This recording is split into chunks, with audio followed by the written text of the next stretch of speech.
It has been 7 years since overwhelming international recognition was granted to the Philippines by the judicial authority of the Court of Arbitration at The Hague, Netherlands.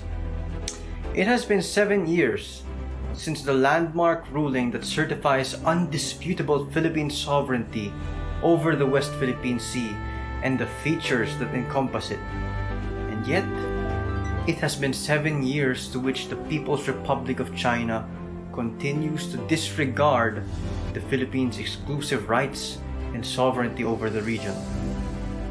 It has been 7 years since the People's Republic of China has willfully disregarded, disrespected, and disassociated itself with the rule of law and all things ethical with its continued militarization, invasion, and forceful control over Filipino territory and the West Philippine Sea. China has for far longer than 7 years trampled, harassed, and caused repeated damage to the livelihoods of over 600,000 Filipino fishermen and their families. Its illegal repression of Filipinos in our own native and sovereign territory has resulted in the irreversible damage of over 16,000 hectares of coral reefs, resulting in egregious and appalling environmental destruction of Philippine aquatic life. Its mere illegal and immoral presence in our waters has cost us billions of pesos each year.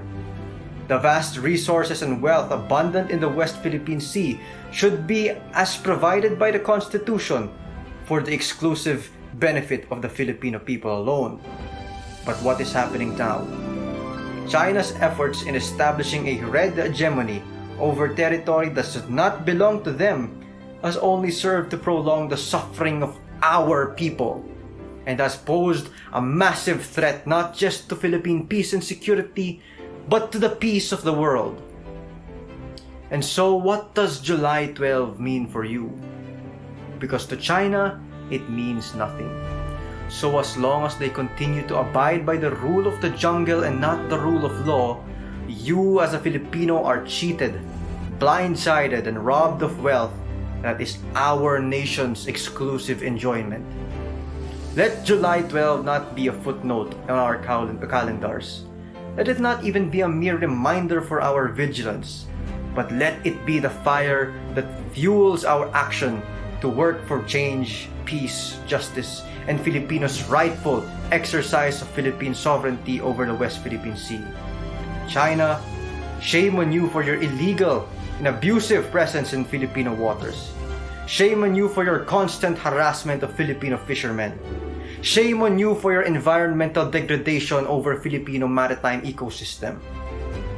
Shame on you for your willful criminal activities, for at this point, it is blatantly a waste of time to believe in your empty promises and false diplomatic efforts, for you have shown not only to the people of the Philippines, but to the people of the world that you would much rather prefer to behave like an international crime syndicate than a government bound by the rule of law.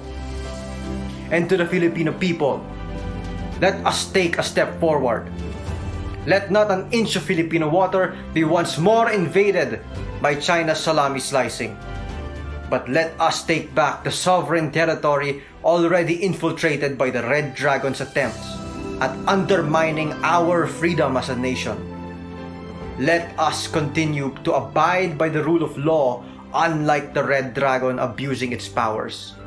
Let us show to the world that we not only condemn China's illegal activities over the West Philippine Sea, but that we as a people will never back down to any bully and shall back our voices with action. Sa manlulupig, hinding-hindi ka pasisiil. Mabuhay ang Pilipinas, mabuhay ang ating mga bayani sa West Philippine Sea, at mabuhay ang soberenya ng ating dakilang bansa.